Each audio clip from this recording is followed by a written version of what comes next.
All right.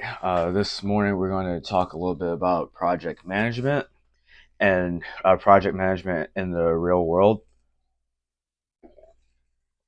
So the topic of this video is when you have simultaneous projects, the smallest projects always take precedent. In an ideal world, actually, let's backtrack a little bit. So let's define a project. So a project basically is a temporary endeavor that has a definite start date, definite end date, which is more different than like a program, which is a program is something that's supposed to be more continuous, that's going to last forever, but projects are always temporary. And in an ideal world, all projects basically you would want to do one project at a time. So it has a definite start date, definite end date. You start on one project and then you finish that one project and then you move on to the next project. That's really in an ideal sense, but a lot of times that doesn't really happen. What normally happens is you're working on a project and then maybe something else catches your mind or something else happens and then you end up starting another project and then another project and another project, and you find yourselves in situations where you have multiple projects going on at the same time. That's usually the case in how it goes.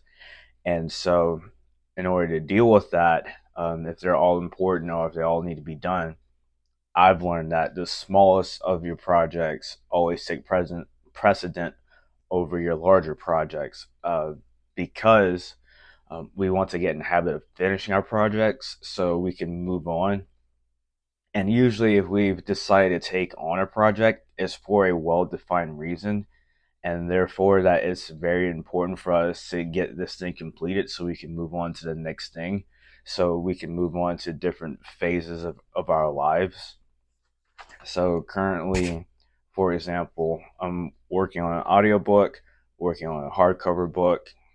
I'm remodeling my house. So I'm building a back porch. I'm going to get it screened in.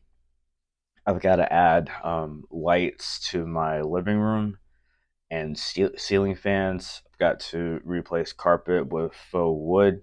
I have to replace my refrigerator. I have to do work on my car. Just a whole bunch of things are going on at the same time. And the reason why we want to work on the smallest of projects first in order to get them done is to avoid basically what's similar to like a paralysis.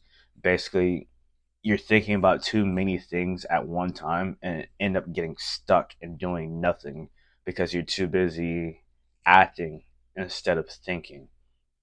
And basically, all projects are powered by momentum or movement, and you always want to keep moving at all times. So, planning, starting, doing, completing, and moving on. And you can't do that if you can't focus on the one thing to do. So, if you find yourself in a situation where you've got multiple projects going on, then the smallest of the projects are going to take precedent over the larger ones. So, in our example, um, my business partner and I are working on an audio book. So it's going to cost 1,500 just to do the distribution because we're going to do the audio ourselves. The hardcover of the book in the background is going to cost about $3,500. So we decided that we would tackle the audiobook production first, get that done, edited, and distributed, and then that way we can focus on selling while we work towards paying off the publisher fees for the hardcover. So in that sense, we aren't just sitting around. We are working towards getting both done, but getting the one done first that is the smallest of the two tasks. So that way, we can start working on promoting and bringing in income, putting out videos like this one as well. And with that being said, be on the lookout for the audiobook whenever we get it done. Hopefully, we should have it done within the next 30 days, but we'll make an announcement soon. And then we'll put out a sample of the audiobook on YouTube.